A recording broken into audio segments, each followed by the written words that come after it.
अभिवादन करते. मा जिजाऊ, मा रमाई, मा अहिल्या, मा सावित्री या पावन महिलांच्या चरणावर नतमस्तक होते. आणि त्याच महिलांमध्ये आज आमच्या भटाई, माझ्या मताने साक्री तालुक्यात भटाई हे सगळ्यांचं कुलदैवत आहे. त्या मातेच्या चरणावर नतमस्तक होऊन आज आपण आपल्या भटाईंच्या चरणावर नतमस्तक होऊया. अशा पावन आईंच्या आज आपण स्मृतीनिमित्त. आणि बापूजी, मी तुम्हाला खरंच प्रत्येक वेळेला तुम्ही आगळा वेगळा कार्यक्रम घेतच असतात. म्हणजे आईचं आणि ज्या पत्नीने मला साथ दिली त्या दोघांची सांगड घालून मला पुरस्कार माझ्या महिला भगिनींना द्यायचा आहे. ज्या पुरुषाला आई आणि पत्नी कळली आणि त्यांची सांगड घालता आली. मी मानव, आपण स्त्री असो की पुरुष असो, आपण सगळे मानव आहेत, पण आईची आणि पत्नीची सांगड घालता आली तोच खरा पुरुषार्थ. आणि असे बापूजींनी आज तो पुरुषार्थप्रमाणे आपल्याला पुरस्कार दिले.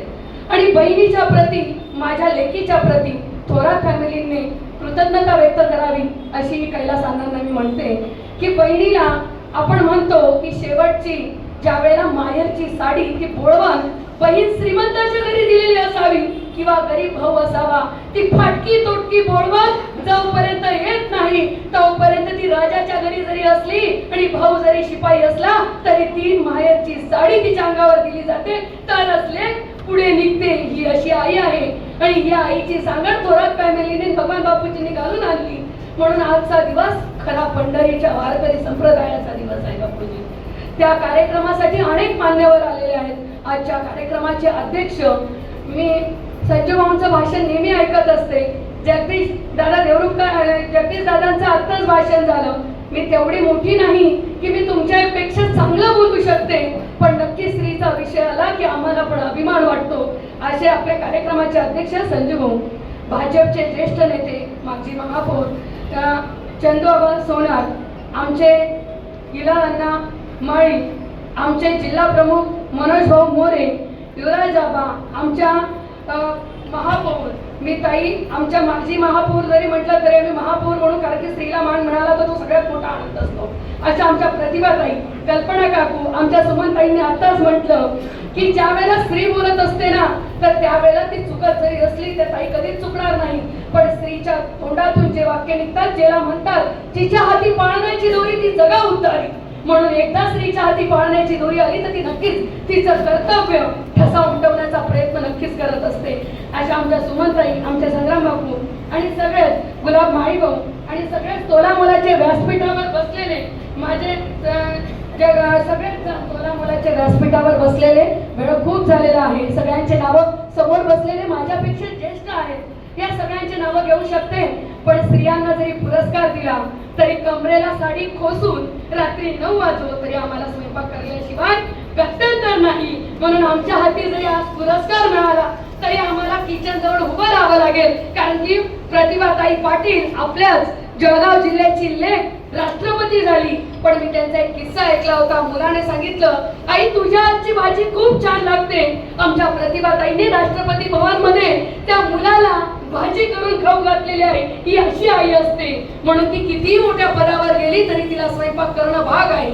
म्हणून आज खूप वेळ घेणार नाही, पण तरी सन्माननीय व्यासपीठ आणि माझ्या समोर बसलेल्या माझ्या सर्व माता भगिनी, माझ्या बहिणी आणि माझ्या सर्व भावांना जय महाराष्ट्र. म्हणजे बोलण्यासारखं खूप आहे. तुमच्या बरोबर अनेक दिवसापासून काम करते.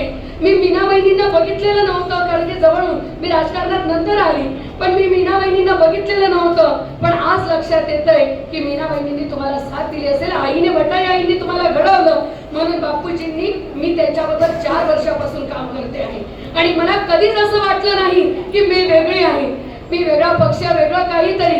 मी उपनेते हे कधी दाखवलं नाही, दाखवूही नाही, कारण की मी तुमची सून आहे. पण बापूजींनी प्रत्येक वेळेला, प्रत्येक कार्यक्रमात स्त्रीला जो सन्मान दिला आहे ना, तो माझ्या मताने प्रत्येक ठिकाणी मिळत नाही, बाकी ठिकाणी दिला जातो.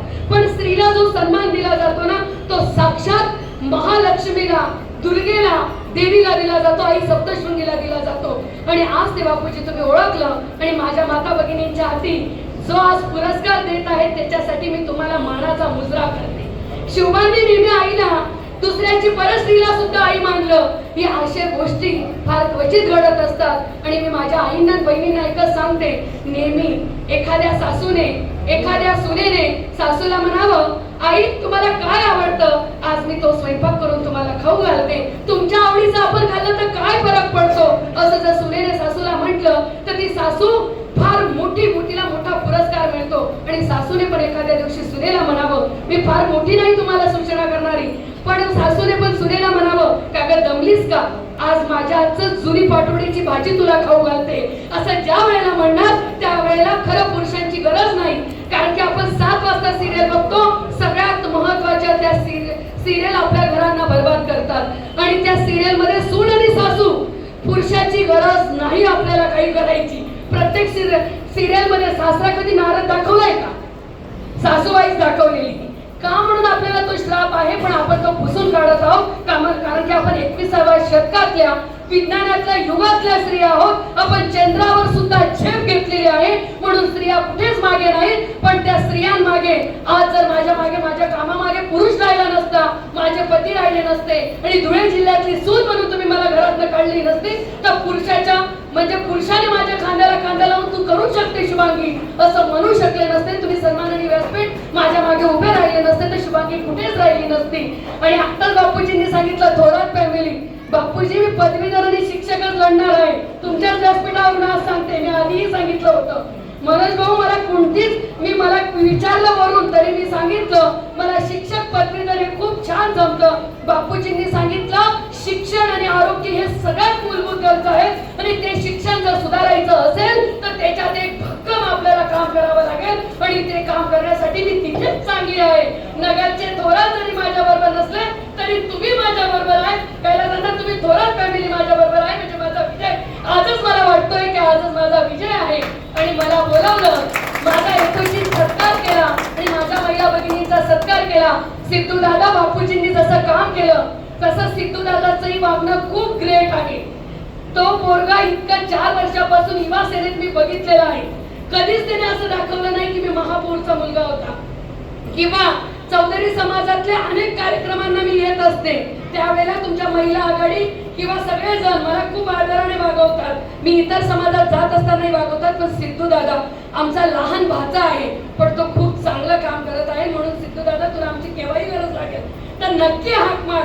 आत्या म्हणून मी तुझ्या पाठीशी सदैव असेल आणि सर्व माता भगिनी पण आम्ही असू, हा तुला शब्द देते. मला बोलवलं, हेतूची सत्कार केला, त्याबद्दल मी तुमचे आभार न मानता ऋणात राहू इच्छिते.